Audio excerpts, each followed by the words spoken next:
Allah Subhanahu wa taala, kata Rasulullah, tidak menciptakan suatu makhluk yang lebih dibenci daripada dunia. Sehingga Allah Subhanahu wa taala semenjak pertama kali beliau menjadikan dunia, beliau Allah tidak pernah lagi memperhatikan kepada dunia.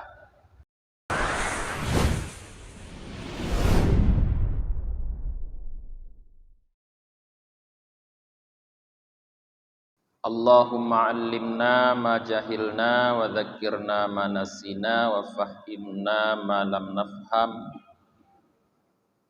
Subhanaka la ilma lana illa ma 'allamtana innaka antal alimul hakim. Rabbi shrah li sadri wa yassir li amri wahlul 'uqdatam min lisani yafqahu qawli. Sidang jamaah maghrib yang dirahmati oleh Allah, kita lanjutkan kembali kajian tasawuf kita, masih dalam judul meninggalkan dunia dan tercelanya dunia. Wa qala alaihi afdalus salatu wassalam aidan ya ma'syaral hawariyin inni qad qabaitu lakumud dunya ala wajhiha fala tanishuha ba'di fa inna min khabasid dunya an usiyallahu fiha wa inna min khabasid dunya innal akhirata la tudraku illa bitarkiha ala fa'biru dunya wa la tu'ammiruha wa'lamu anna asla kulli khati'atin hubbud dunya wa rubba syahwatin sa'atan urisat aurasat haznan tawilan. Jadi para jamaah, Nabi Isa alaihi salatu wassalam juga berkata, wahai orang-orang Hawariyin, kata Nabi Isa, sesungguhnya aku telah menekuk bagi kalian dunia di wajahnya, maka jangan kalian bangunkan dunia setelah aku. Sesungguhnya tanda jahatnya dunia atau buruknya dunia adalah dilakukan maksiat terhadap Allah di dalamnya, dan juga merupakan tanda daripada buruknya dunia bahwa akhirat tidak didapatkan kecuali dengan meninggalkan dunia. Maka perhatikanlah, seberangilah dunia dan jangan kalian membangun dunia tersebut. Ketahuilah bahwa sungguh asal setiap kesalahan adalah cinta terhadap dunia. Kadang-kadang keinginan satu saat dapat menyebabkan kesusahan yang begitu panjang. Jadi para jamaah yang dirahmati oleh Allah, malam yang lalu kita telah menyebutkan nasihat dari Nabi Isa kepada kaumnya, yaitu siapa saja yang menjadikan dunia sebagai tujuannya, maka dunia akan memperhamba orang tersebut. Nah, jadi sekarang Nabi Isa juga menasehatkan kepada kaumnya. Kaumnya disebut dengan kaum Hawariyin. Nah, di mana Nabi Isa menjelaskan bahwa beliau telah mengalahkan dunia. Di dunia itu telah ditekuk di atas wajahnya, kata Nabi Isa. Maka Nabi Isa melarang kaumnya untuk membangunkan dunia setelah beliau tidak ada. Jadi gelarang li Nabi Isa kaum Hawariyin untuk membangunkan dunia.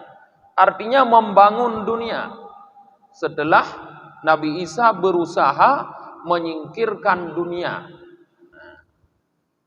Jadi nasihat Nabi Isa ini juga menjadi nasihat kepada kita para jemaah umat Nabi Muhammad. Karena Nabi Muhammad pun berusaha untuk memalingkan kita daripada dunia, maka jangan kita kembali menghadap kepada dunia. Karena intinya dakwah semua nabi itu adalah mengajak umat manusia untuk berpaling daripada dunia, untuk tidak peduli kepada dunia.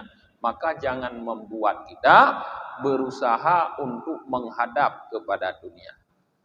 Sebagai bukti bahwa dunia ini buruk, bahwa dunia ini jahat, kata Nabi Isa, cukuplah kita melihat bahwa di dunia ini orang melakukan berbagai macam maksiat terhadap Allah. Tidak ada tempat lain di alam ini selain di dunia, di bumi ini orang melakukan maksiat kepada Allah. Di langit tidak ada orang yang bermaksiat kepada Allah. Di tempat lain tidak ada orang yang bermaksiat kepada Allah. Cuma di dunia ini, di bumi ini. Maka cukuplah ini menunjukkan kepada kita bahwa ini adalah tempat yang buruk. Karena di mana banyak sekali keburukan, bermakna itu adalah tempat yang buruk. Dan juga cukuplah bagi kita tanda buruknya dunia, tanda jahatnya dunia, bahwa akhirat itu tidak akan kita dapatkan kecuali dengan kita meninggalkan dunia. Allah mengatakan, "Waman aradal akhirata wa sa'alaha sa'yaha." Siapa yang menginginkan akhirat dan dia berusaha melakukan usaha untuk mendapatkan akhirat, kana sa'yuhum mashkura. Orang tersebutlah yang usahanya akan dibalas oleh Allah Ta'ala. Artinya yang fokus benar-benar mengejar akhirat, orang itulah yang akan mendapatkan balasan di akhirat dari Allah Subhanahu wa taala. Sedangkan orang-orang yang fokus mengejar dunia, waman aradat dunia dalam ayat selanjutnya, waman aradat dunia, siapa yang menghendaki dunia, maka orang tersebut akan diberikan balasan di dunia oleh Allah Subhanahu wa taala, tapi di akhirat dia tidak akan dapat balasan apa-apa. Bahkan kata Allah dalam firman-Nya, wa ma'wahum jahannam, bahkan tempat kembali orang tersebut adalah neraka jahannam. Jadi tidak ada orang yang bisa mendapatkan kebahagiaan di akhirat kalau dia tidak mau meninggalkan dunia. Kebahagiaan di akhirat akan didapatkan dengan meninggalkan dunia. Kita tahu bahwa akhirat adalah sesuatu yang sangat baik. Wal akhiratu khairu wa abqa, kata Allah. Akhirat itu sesuatu yang lebih baik, yang lebih kekal. Baru bisa kita dapatkan dengan meninggalkan dunia. Artinya bermakna dunia inilah sesuatu yang buruk. Tidak bisa disatukan dengan akhirat. Ini adalah merupakan tanda para jamaah bahwa dunia adalah hal yang buruk. Banyak, kata Nabi Isa, syahwat sesaat, keinginan sesaat, tapi dapat menyebabkan kita susah sepanjang masa. Kita hanya menginginkan sesuatu waktu hal tersebut, tapi membuat kita bersusah payah dalam waktu yang sangat lama. Kita ingin sesuatu daripada dunia. Misalnya kita ingin bangun rumah di dunia di sini. Nah, untuk membangun rumah ini kita harus bersusah payah, harus bekerja pontang-panting, harus mengeluarkan keringat, kadang-kadang tidak sempat beristirahat. Itulah dunia. Sedikit menginginkan dunia akan membuat kita lelah. Tapi akhirat para jemaah, tidak ada kelelahan di akhirat nanti. Apapun yang kita inginkan di akhirat, kita dapatkan dengan tanpa lagi perlu usaha, asalkan di dunia ini kita bekerja untuk akhirat. Wa qala aidan, dan Nabi Isa juga berkata, batahtu lakumud dunya wa jalastum ala dhahriha. Butihat lakumud dunya wa jalastum ala dhahriha. Dibentangkan untuk kalian dunia dan kalian telah tinggal di permukaannya. Fala yunazi'ukum fihal muluk wan nisa. Maka jangan membuat kalian berebut di dalam dunia terhadap kerajaan dan nisak, kekuasaan dan nisak. Fa ammal muluka fala tunazi'uhumud dunya. Karena kerajaan tidak akan berebut kecuali hanya di dunia. Fa innahum la yu'ridu lakum ma taraktumuhum wa dunyahum. Karena sesungguhnya mereka tidak mendatangkan mereka bagi kalian apa yang kalian tinggalkan dan dunianya. Wa amman nisa fattaquhunna bisyam bisaumi wassalah. Adapun perempuan maka takutlah terhadap mereka dengan melakukan puasa dan salah. Di dalam hadis ini para jamaah, Nabi Isa berwasiat kepada kita untuk tidak berebut di dalam dunia. Dua hal yang sangat penting, yaitu tidak berebut kekuasaan dan tidak berebut wanita. Karena dua hal inilah yang biasa membinasakan seseorang di dalam dunia. Dengan harta, dengan kekuasaan, banyak sekali orang yang kita lihat binasa. Dengan wanita juga banyak sekali orang yang binasa di dalamnya. Maka Nabi Isa mewasiatkan kepada kita, jangan berebut kekuasaan, jangan berebut wanita. Karena kekuasaan itu tidak memberikan apa-apa sebenarnya kepada kita. Hanya dia mendatangkan bahagian kecil daripada dunia untuk kita. Dan wanita itu, cara untuk menghindari wanita, kata Nabi Isa, adalah dengan berpuasa dan melakukan salat. Ini juga sesuai dengan hadis Rasulullah yang lain, di mana kata Rasulullah, apabila kita tidak sanggup menikah, maka kita disuruh puasa. Ya ma'syaras syabab, man istata'a minkumul ba'a falyatazawwaj. Wahai para pemuda, kata Rasulullah, siapa di antara kalian yang sudah sanggup, maka hendak menikahlah. Tapi jika kalian tidak sanggup, fa'alaihi bisaum, maka dia harus berpuasa.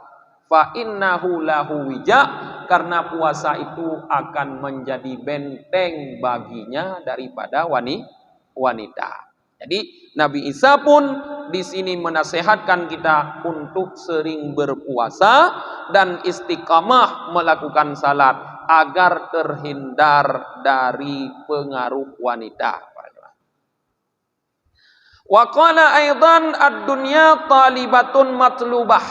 Beliau juga berkata bahwa dunia talibatun matlubah, hal yang dicari, hal yang mencari dan dicari. Jadi dunia ini mencari dan dicari. Fatalibul akhirah tatlubuhud dunya. Orang yang di sini mencari akhirat, fokus berusaha untuk akhirat, maka dia akan dicari oleh dunia. Jadi orang yang bekerja untuk akhirat, dunia akan mengejar dia. Hatta yustakmala fiha rizquhu, sehingga disempurnakan di dalam dunia itu rizkinya. Kita lihat para jemaah, orang-orang yang saleh tidak pernah kekurangan rizki. Padahal mereka tidak mencari dunia, mereka tidak fokus kepada dunia, mereka fokus beribadah kepada Allah Ta'ala. Tapi Allah tidak akan membiarkan mereka kelaparan. Kita sudah baca kemarin cerita tentang Ibrahim bin Adham dengan muridnya. Bagaimana beliau menasehati kepada muridnya, ukhrud, kata beliau, keluarlah tapi jangan gantungkan harapanmu kepada makhluk. Kata Ibrahim bin Adham. Apa balasan Allah?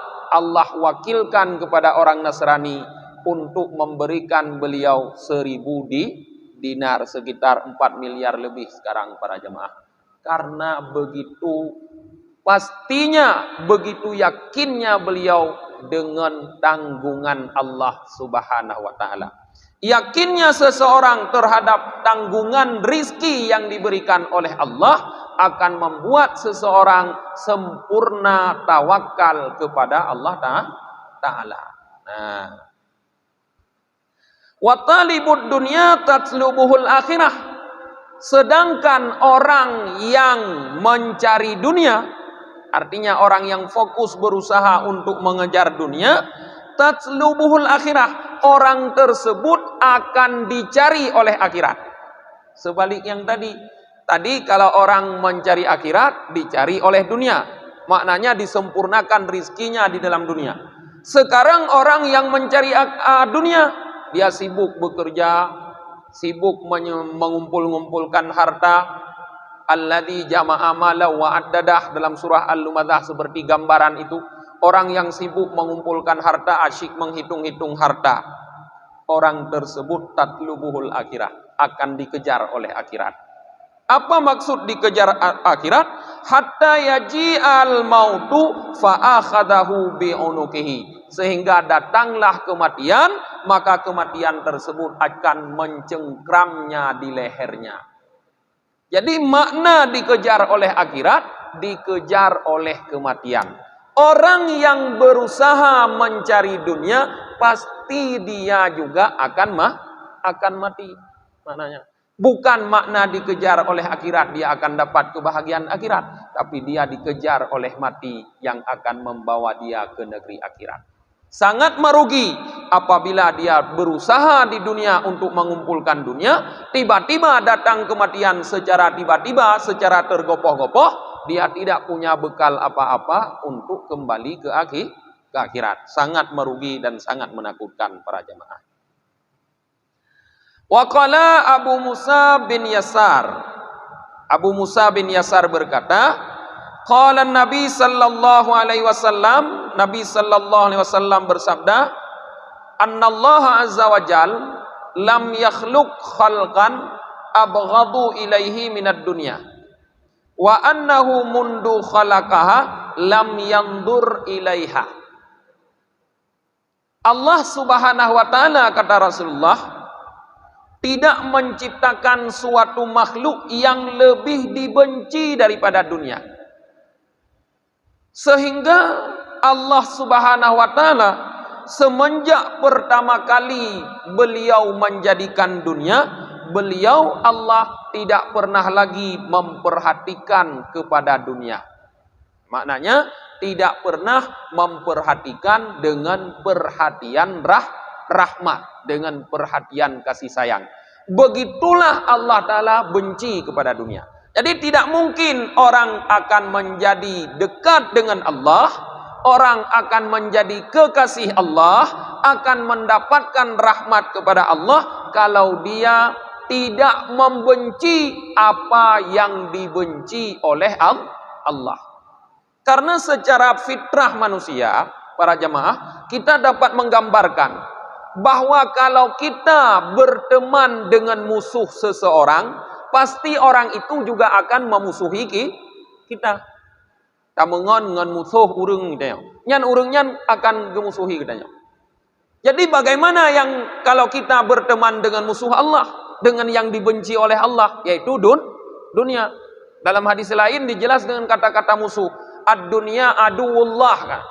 Dunia ini musuh Allah. Jadi kalau kita berteman, kita sayang, kita cinta kepada musuh Allah, maka Allah pasti akan memusuhi kita. Jadi hanya mungkin kita harap bercinta li Allah, bersayang li Allah, tapi katanya selalu bersama musuh Allah. Maka tinggalkan dunia.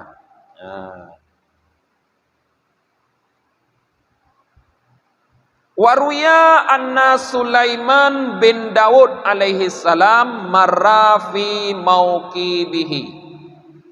Diriwayatkan bahwa Nabi Sulaiman bin Daud alaihi salam, beliau melewati barisan umatnya. Misalnya seperti kalau sekarang melakukan inspeksi terhadap barisan umatnya. Wattairu tadliluhu. Di saat beliau melakukan inspeksi itu, beliau dipayungi oleh burung-burung. Jadi payung beliau, payung Nabi Sulaiman di sana itu burung. Wal jinnu wal insu an yaminihi wa shimalihi. Sedangkan di kanan kirinya berbaris jin dan manusia. Karena kita tahu Nabi Sulaiman bukan cuma rajanya manusia, tapi jin pun mampu ditundukkan oleh beliau. Bahkan dalam Al-Quran, jin bekerja untuk Nabi Sulaiman. Nah, famarra bi abidin min bani Israel. Di saat melakukan inspeksi itu, Nabi Sulaiman melewati seorang abid, ahli ibadah dari kelompok kaum Bani Israel. Maka abid itu berkata kepada Nabi Sulaiman, "Wallahi ya Bani Daud, demi Allah hai anak Daud, laqad atakallahu mulkan aziman. Sungguh Allah telah memberikan kepadamu kerajaan yang sangat agung, kekuasaan yang sangat besar." Jadi abid ini memuji Nabi Sulaiman. Nabi Sulaiman telah diberikan kekuasaan yang besar oleh Allah. Maka pujian tersebut didengar oleh Nabi Sulaiman. Beliau berkata, "La tasbihatun fi sahifatin mu'minin khairun, fa amma man u'tiya bani Daud yadhabu wa tasbihatu tabqa." Nabi Sulaiman membalas pujian tadi atau sindiran tadi, bahwa satu saja tasbih yang diucapkan oleh orang mukmin masih lebih baik, kata Nabi Sulaiman. Apa yang Allah berikan kepada anak Daud ini akan hilang pada satu saat, sedangkan tasbih yang diucapkan oleh orang mukmin itu kekal, tidak akan pernah hilang. Jadi begitu hinanya para jamaah kekuasaan, kerajaan yang Allah berikan kepada Nabi Daud di mata Nabi Daud, sehingga beliau menganggap satu ucapan tasbih saja masih lebih bagus daripada kekuasaan beliau. Nyan kesadaran lagi yang benar bagdanya para jemaah. Kon hanjut le katanya udah miliki dunia, boleh, tapi harus merasakan dunia ini tidak ada harganya. Dunianya bro, dunianya hanayum, dunianya bagaikan bangkai, harus lagi antara tali katanya.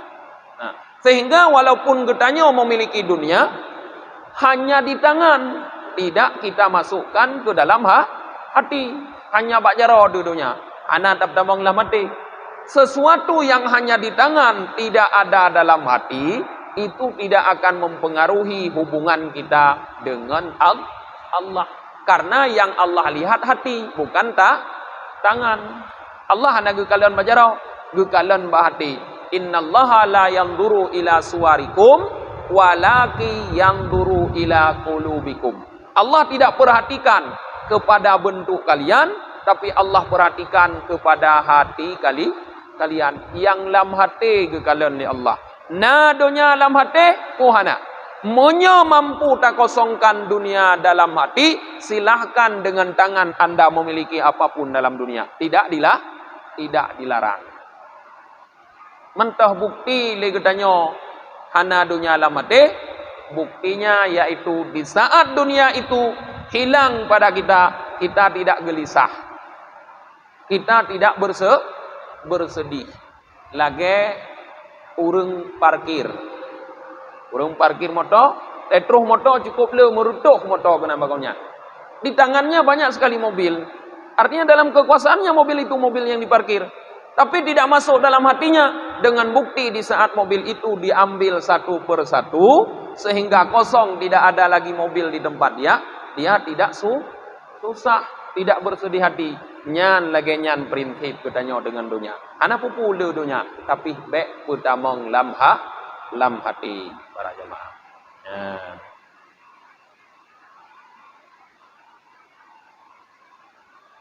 Wa qala sallallahu alaihi wasallam, Nabi sallallahu alaihi wasallam bersabda, alhaakumut takatur. telah melalaikan akan kalian oleh bermegah-megah. Arti takatsur dasarnya berbanyak-banyak, bermegah-megah. Bisa bermegah-megah dalam harta, bisa bermegah-megah dalam anak di sini. Yaqulu bani Adam mali mali. Seorang anak Adam berkata, hartaku, hartaku. Tanya. Wa hal laka min malin illa ma ka'akalta fa afnaita, kata Rasulullah. Nah, tidak ada bagi engkau daripada harta kecuali apa yang telah engkau makan. Fa'afnaita, maka apa yang engkau makan itu akan menjadi busuk. Au labista, atau apa yang engkau pakai. Fa'ablaita, maka engkau akan membuatnya usang. Au tasaddaqta fa'abqaita, atau apa yang engkau sedekahkan, maka engkau membuatnya kekal. Jadi para jamaah, Rasulullah membagi harta di sini kepada 3 macam.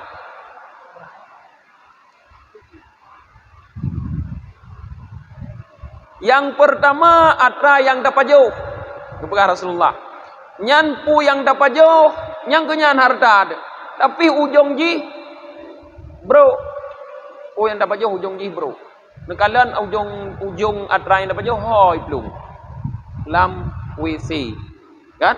Lam tempat sampah. Berarti dunia ini kalau dia kita gunakan untuk makan akan menjadi sampah, membusuk.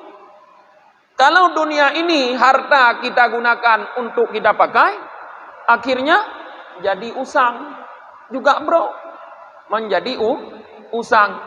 Tapi kalau dunia ini kita gunakan untuk bersedekah, itulah kata Rasulullah yang kekal. Bermakna para jemaah, dari sebahagian besar dunia bisa kita gunakan untuk akhirat, bisa kita kekalkan. Dunia padahal sebenarnya adalah hal yang fana, yang binasa, yang hancur, tapi bisa kita kekalkan. Caranya yaitu dengan cara bersedekah. Dengan tamu sedekah, atra yang kut bro, hanjut ke bro. Dengan tak bersedekah, atra yang semestinya usang tidak menjadi usang. Karena dia tetap kekal di sisi Allah, sehingga di saat kita kembali kepada Allah, kita akan mendapatkan dia. Nyankeh mungkin ungkapan, bawalah dunia atau bawalah hartamu sampai engkau mati. Bawa mati dunia, bawa mati harta. Artinya harta yang tak gunakan jalan Allah, nyantame sampai mati. Jadi menyona urung pegah dunia atau harta hana tame mati. Nyan salah. Dari sisi apa yang kita lihat tadi. Karena ternyata bisa kita bawa dunia ini sampai kita mati. Jut tame dunia hartanya sampai dengan mati. Yaitu dengan tame nilai daripada harta kita nyonya. Dengan cara bersedekah. Karena orang yang menggunakan hartanya untuk bersedekah akan mendapat balasan Allah di akhirat. Nyankeh urang yang me harta sampai mati. Sedangkan orang yang gunakan harta hanya untuk pajuh dan hanya untuk pakai atau hanya untuk tatroh, takubah, nyan urang nyan hana gume dunia sampai mati. Dunia hanya gume tegolom mati. Bahkan lagi ada pengaruhnya secara fikih hanya gume ihtihad gementong. Ban sakit hanya je gume limendum. Karena orang yang sudah sakit hanya boleh mempergunakan harta seperti 3. 2/3 tu anjut li. Walaupun hek tak usaha tamita tapi tidak bisa lagi. Hanya 1/3 para jemaah. Wa qala sallallahu alaihi wasallam, ad-dunya darum man la daralah wa malun man la malalah walaha yajma'u man la akilalah wa alaiha yu'adi man la alimalah wa alaiha yahsudu man la fikhalah walaha yas'a man la yakinalah. Kata Rasulullah, dunia ini adalah rumah bagi orang yang tidak memiliki rumah. Dunia ini adalah harta bagi orang yang tidak memiliki harta. Dan bagi dunia ini, berkumpul di dunia ini orang-orang yang tidak punya akal, kata Rasulullah. Dan terhadap dunia ini, orang-orang yang tidak punya ilmu berusaha.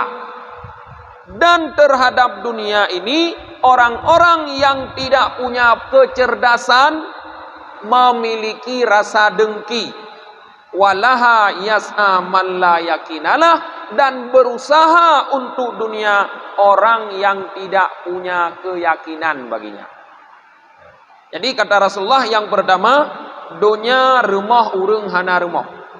Artinya orang yang berusaha membangun rumah di dunia, itulah sebenarnya orang yang tidak punya rumah. Pak hana rumah di akhirat. Karena dia asik berusaha membangun rumah di dunia, lupa membangun rumah di akhirat. Pada hakikatnya orang tersebut tidak punya rumah. Karena rumah yang tabangun idunya golom god leuh kadang ka idu gop. Kon tanyo yang du. Golom leuh rumahnya kam ninggai tu. Thodu. Urang lain. Tha urang lain bisa warih gutanyo, bisa kon warih gutanyo. Kadang fitaingan gutanyo. Mantan perumoh tu. Ban melinggai tanyo ka iwong mantan. Tha yang du baru mau tanyo. Mantan daripada perumoh gutanyo. Jadi sebenarnya hana rumah gutanyo. Ta pegot ke gop. Ta bangun untuk orang. Maka Rasulullah katakan, dunia rumah bagi orang yang tidak punya rumah. Dan dunia adalah harta bagi orang yang tidak punya harta. Orang yang tidak memiliki harta di akhirat, hartanya cuma di dunia. Karena dia tidak mau menggunakan harta dunia untuk akhirat, maka hartanya terbatas hanya di dunia saja. Kemudian orang yang tidak punya akal, dia hanya akan berusaha mengumpulkan dunia, kata Rasulullah. Urang yang hana akai. Orang yang berakal tidak akan berusaha mengumpulkan dunia, karena dia tahu dunia ini tidak kekal, fana. Gedepu dunianya hana kekal. Sesuatu yang kita kumpulkan belum tentu bisa kita nikmati. Sesuatu yang kita usahakan seperti tadi belum tentu menjadi milik kita, karena milik orang lain. Maka orang yang berakal tidak akan terlalu berusaha mengumpulkan dunia, kata Rasulullah. Dan tidak akan berusaha di dalam dunia ini kecuali orang-orang yang tidak punya ilmu. Orang yang malim han akan gulet dunia, han akan berusaha dunia. Begitu juga orang yang cerdas tidak akan merasa dengki di dunia ini. Ate gekalon gop bahagia, hana dengki lah mati. Ate gekalon gop merumpok nikmat, hana dengki lah mati. Karena gedepu bahwa kebahagiaan dan nikmat itu hanya sementara. Itu digilir oleh Allah. Geduka-duka oleh Allah. Lagi ruda berputar. Puronyo ba urung je hidup. Tinggal ka ba urung lain. Lusa ka ba urung lain lop. Kadang tu na giliran. Kadruh bagdanyo. Jadi hana perle dengki di saat orang lain mendapatkan nikmat. Dan orang yang berusaha di dunia ini mendapatkan dunia, kata Rasulullah, adalah sebenarnya orang yang tidak punya keyakinan. Orang yang hana punya keyakinan akan berusaha di dunia. Ini contoh ada berkaitannya kenapa semua orang berlomba-lomba untuk jadi pegawai negeri. Pakon. Karena yang terlihat pada akhirnya ada pensiun. Kan yang terlihat beda ngelain, kerja tilu lain badahai. Tapi kedeh galak urang. Ada menghonori le pijut. Atai dudo yang kat. Ada karap mate yang kat pijut. Sebab na pensiun. Pensiun ujung jih perle. Kenapa orang membutuhkan dana di masa tua? Karena sebenarnya dia tidak yakin dengan jaminan Allah. Dia yakin dengan yang tidak ada. Bukan yakin dengan yang ada. Rizki kana kag jamin li Allah. Nyan kapasti. Wa ma min dabbatin fil ardi illa 'ala Allahi rizquha. Nyan kapasti. Apapun yang melata-lata di muka bumi pasti dijamin oleh Allah rizkinya, sudah pasti. Yang sudah pasti tidak diyakini, yang yakin dia kuadra yang yakin, yang hana pasti. Kuadra yang hana pasti Tuhan. Hana pasti Tuhan. Nah pasti Tuhan, hana kecuali urung-urung drone yang kedua. Kayak kamu yang muda-muda, hana pasti Tuhan. Jadi pakan tak siapkan dana untuk masa Tuhan. Nyokan tayak yakin yang hana pasti. Inilah salah satu tanda kebodohan katanya. Kon yang pasti tak yakin, yang hana pasti. Meyakin sesuatu yang tidak pasti itu adalah bentuk daripada khayal. Yang menghayal kira-kira. Jadi orang yang berusaha mendapatkan khayalan adalah orang tamak. Orang yang berusaha mendapatkan khayalan nyan sebenarnya orang tamak di dalam dunia, mengejar yang tidak pasti. Sedangkan orang yang berusaha mendapatkan yang pasti nyan adalah orang qanaah. Jadi beda antara tamak dengan qanaah. Nah, jadi para jamaah, marilah getanya dengan mengenal buruknya dunia ini, bacut-bacut getanya tinggalkan dunia. Tinggalkan yang dimaksud, tinggalkan dengan hati, walaupun di tangan kita memiliki dunia. Nah, mungkin karena katruk wate isya, katruk pengajian tanyo dengan tabaca doa akhir majelis, subhanakallahumma wa bihamdika wa nashhadu an la ilaha illa anta wa nastaghfiruka wa natubu ilaik. Subhana rabbika rabbil izzati amma yasifun, wassalamun alal mursalin, walhamdulillahi rabbil alamin. Sallallahu ala Muhammad sallallahu alaihi wasallam. Sallallahu ala Muhammad sallallahu alaihi wasallam. Sallallahu ala Muhammad ya Rabbi salli alaihi wasallim.